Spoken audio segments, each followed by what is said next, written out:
Bonjour, qui êtes-vous monsieur? Vous êtes le mec qui fait la bulle? Oula, mais on pensait que vous aviez disparu. Et bonjour à tous et bienvenue dans La Bulle, épisode 15. Et oui, c'est le retour de La Bulle, le concentré d'actualité tennis hebdomadaire. Il y a eu une petite pause de La Bulle pour des raisons d'occupation, voilà, tout simplement, et de temps. J'en profite juste pour vous remercier chaleureusement et énormément tous comme vous êtes, puisque vous avez été très nombreux à regarder la dernière vidéo qui est sortie juste avant Roland Garros sur Philippe Chatrier. Vous êtes presque 5000 en un mois, c'est énorme, merci beaucoup. Et puis j'en profite pour lancer cet épisode 15 de La Bulle. Si ça vous plaît, n'hésitez pas à un petit pouce bleu et à vous abonner. Et puis installez-vous confortablement et laissez-moi vous emmener dans ma bulle de tennis. Première manche, 6 jeux à 0. Le passage entre la terre et le gazon nous permet souvent de voir ou revoir d'autres joueurs. C'est le cas de Frances Tiafoe, moins à l'aise sur ocre. Et cette semaine, il a remporté le tournoi de Stuttgart en battant Struff en finale. Et surtout, il est un peu miraculé en Allemagne puisqu'il sauve 6 balles de 7 contre Fucsovics en demi dans le deuxième. Une balle de match dans le tie-break du troisième set contre Struff en finale.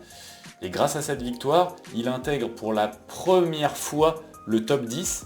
Et si c'était Frances Tiafoe, le tube de l'été, puisque a priori il est bon sur gazon, et derrière c'est la tournée américaine, il est toujours très fort aux États-Unis et il a une demi-finale l'an dernier à l'US Open à défendre. Peut-être qu'il va surfer sur ses bons résultats. En tout cas, l'Américain est à suivre dans ces prochaines semaines.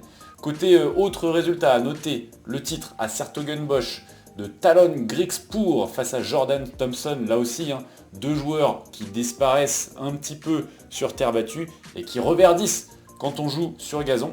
C'est le deuxième titre du Néerlandais après avoir remporté l'ATP 250 de Pounier en début d'année.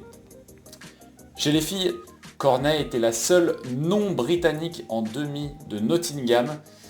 Et même si cette semaine est positive et a marqué un bon retour en forme de la française, elle s'incline en demi contre Jodie Burrage. Et c'est finalement Katie Boulter qui remporte le titre, le premier de sa carrière. Et ça lui permet d'intégrer le top 100 pour la première fois de sa carrière également. Et cette semaine, premier vrai test pour les gros du circuit sur gazon avec les ATP 500 du Queens et de Halle côté masculin et le WTA 500 de Berlin chez les filles. En Allemagne, chez les hommes, on retrouvera Medvedev et Tsitsipas notamment parmi les principales têtes de série. Et la jeune génération sera du côté du Queens avec Alcaraz et Rune. A noter le premier tour entre le numéro 2 mondial espagnol et Arthur Fils, ça promet des petites étincelles. Au Queens, ce sera également l'occasion de revoir Milos Raonic, revenu à la compétition la semaine dernière à Sertogenbosch, après presque 2 ans d'absence. Côté féminin, je vous conseille d'aller surveiller Petra Kvitova qui a battu Pliskova là en début de semaine. Elle peut nous faire quelque chose sur cette saison sur gazon, elle qui est de retour vraiment à un bon niveau dans le top 10. Si elle enchaîne les victoires, elle peut être très dangereuse à Wimbledon. Et les infos en vrac, c'est un petit peu le panier de balles qu'on distribue à la fin de la bulle. Et on commence avec Anett Kontaveit qui a décidé de prendre sa retraite à l'issue du tournoi de Wimbledon. L'Estonienne qui avait été numéro 2 mondial jusqu'en août dernier souffre de douleurs chroniques au dos qui l'empêche vraiment de s'entraîner et de jouer à haut niveau. À 27 ans en tout cas, on lui souhaite tout le meilleur pour la suite de sa vie tout simplement. Nick Kyrgios, lui, est encore absent. L'Australien est une nouvelle fois forfait du côté de Halle, où il devait retrouver Lorenzo Sonego au premier tour. Le finaliste du dernier Wimbledon a joué la semaine dernière le premier match de sa saison contre Wu. Il a perdu en 2-7. On espérait le revoir sur gazon, malheureusement le genou fait encore des siennes. On espère que ce genou douloureux le laissera tranquille pour Wimbledon, un tournoi qui lui tient à cœur et où il est finaliste en titre. On notera également cette semaine les forfaits de Félix Auger-Aliassime et de Matteo Berrettini qui devait reprendre là. Enfin, Berrettini a repris la semaine dernière.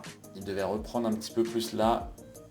Manifestement pas encore à 100% prêt pour le gazon. Et comment ne pas parler gazon et ne pas parler Sir Andy Murray qui continue de jouer et de prendre du plaisir. Il vient de remporter 2 challengers consécutifs sur gazon, à Surbiton et à Nottingham. Lui qui avait fait l'impasse sur Roland pour se préparer au mieux, semble bel et bien prêt tout simplement. Il retrouve la 38e place mondiale, une première depuis 5 ans. Et il joue aujourd'hui au Queens face à De Minaur. J'imagine que le point d'orgue de sa saison sera évidemment à Wimbledon. Il s'est préparé pour ça, c'est un de ses derniers rendez-vous. Affaire à suivre. Et ça y est, c'est la fin de cette bulle, épisode 15. Merci à tous de l'avoir suivi. Encore une fois, si ça vous a plu, un petit pouce bleu, un petit abonnement à la chaîne pour suivre les prochains épisodes. Il y aura du nouveau sur la chaîne en préparation à la suite de la série sur les grands noms qu'on connaît très peu en tennis, comme Philippe Chatrier, c'était la première vidéo. Il y en aura une autre qui va sortir normalement dans l'été. N'hésitez pas à suivre la chaîne pour rester à l'affût. Allez, bonne semaine à tous et ciao!